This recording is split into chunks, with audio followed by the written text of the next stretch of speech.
नमस्कार बच्चों, स्वागत है आपका एससे कोचिंग सेंटर में।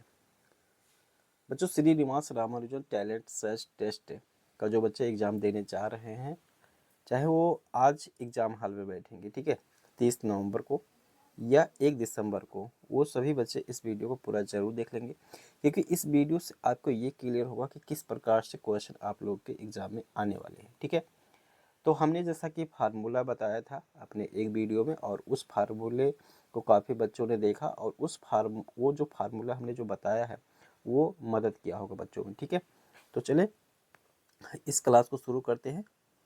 देखें, ये क्वेश्चन है, इस प्रकार से प्रश्न पूछा गया है बोर्ड मास रूल पे। ठीक है, तो देखो कैसे सॉल्व करेंगे। कुछ टीचर भी इसको गलत बता रहे हैं। ठीक है, इसका आंसर, तो सही आंसर क्या होगा इसको समझिए। देखिए, 40 है, ठीक है, भागा 4 है। इसका देखो यहाँ इसके बीच में कोई साइन नहीं है, तो गुणा का साइन लगाएंगे और 3 2 5 हो जाएगा। प्लस इसको देखिए यहाँ पर क्या हो जाएगा, यहाँ पर 30 और बटे 5 गुणे 3 कर देंगे। ठीक है, तो अब देखो यहाँ पर क्या हो जाएगा, बॉड मास रूल के अकॉर्डिंग हम क्या करेंगे, सबसे पहले भाग करते हैं। तो 40 में 4 से भाग करेंगे तो कितना हो जाएगा, 10 हो जाएगा, और गुणे 5, और प्लस यहाँ पर कितना हो जाएगा, 5 दिया 15 और 15 दूना 30, ये 2 हो जाएगा। तो देखो 10 पचे 50 और 50 दो 52, तो यहाँ पर क्या सही हो जाएगा, 52 सही हो जाएगा। ठीक है, कुछ लोग 4 सही बता रहे हैं, जो कि इसमें 4 सही नहीं है, इसमें 52 सही आएगा। ठीक है, चलिए अगला देखते हैं। अगला है, कह रहे कि 3√5 प्लस √125। तो 100 √125 को आप क्या लिख सकते हो बताओ, 25 गुणे 5 लिख सकते हो। रूट में 25 का वर्गमूल निकल जाएगा तो 5 हो जाएगा, और √5 ऐसे ही रह जाएगा। तो 125 √125 को हम 5√5 लिख सकते हैं। ऐसे ही 80 को देखो क्या लिख सकते हैं, √80 को 16 गुणे 5, तो ये 4√5 लिख सकते हैं।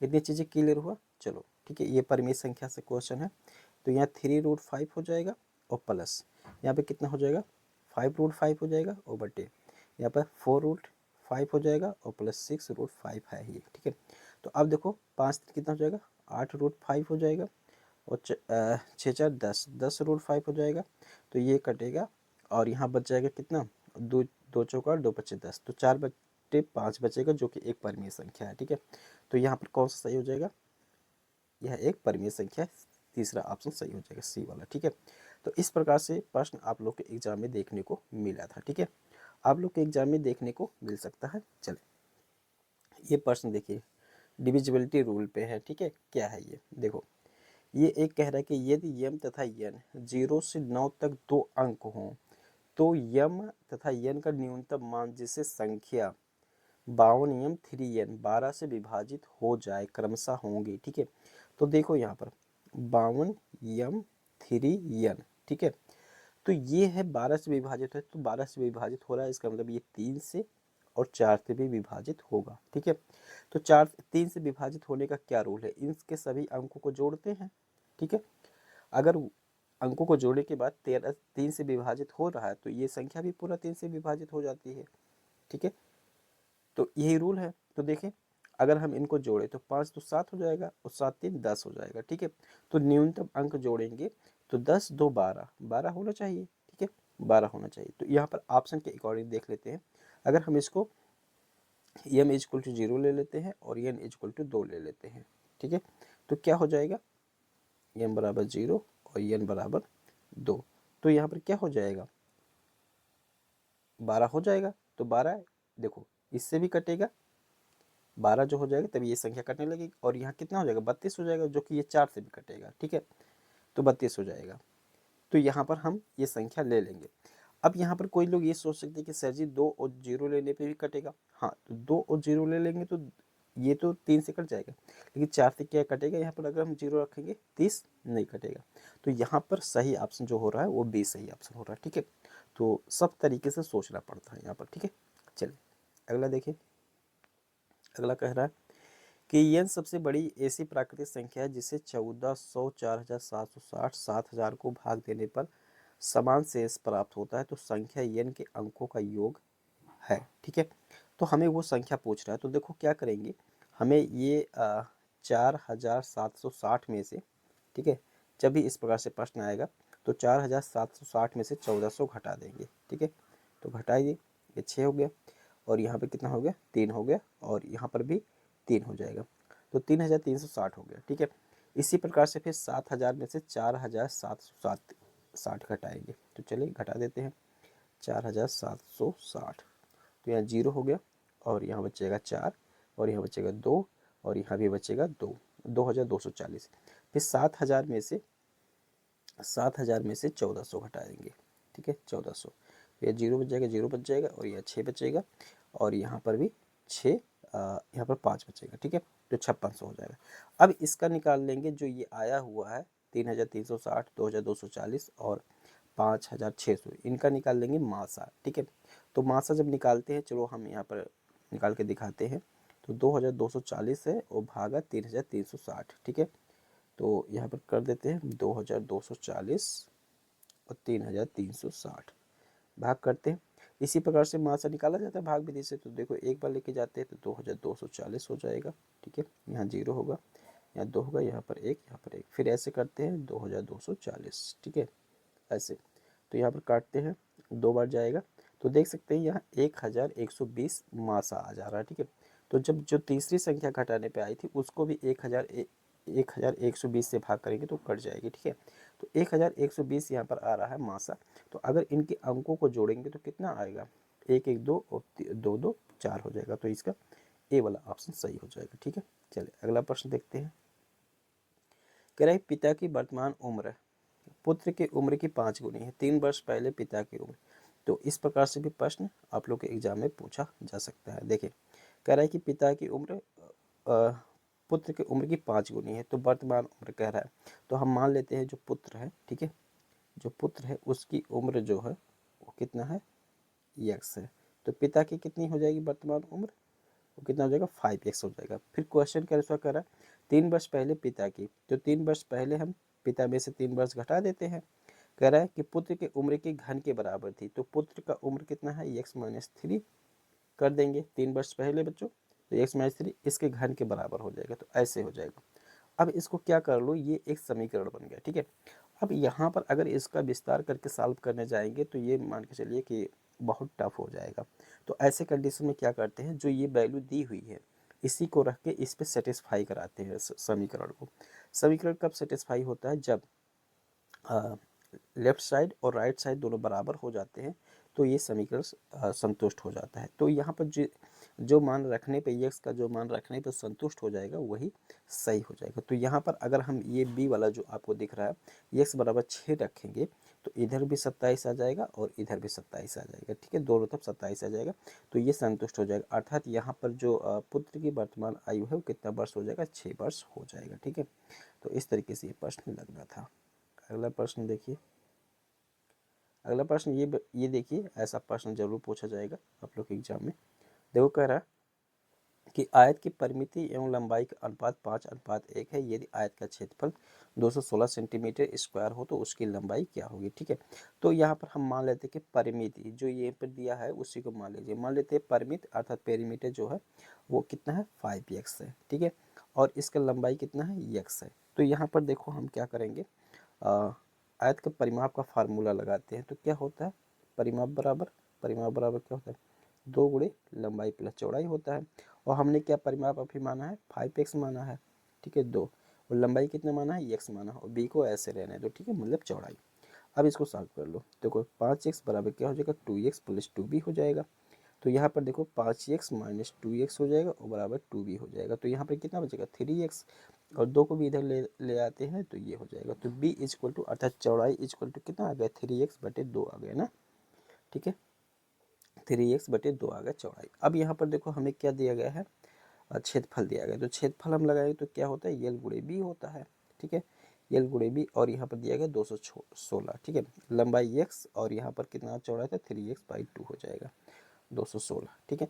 अब इसको सॉल्व करो, ठीक है।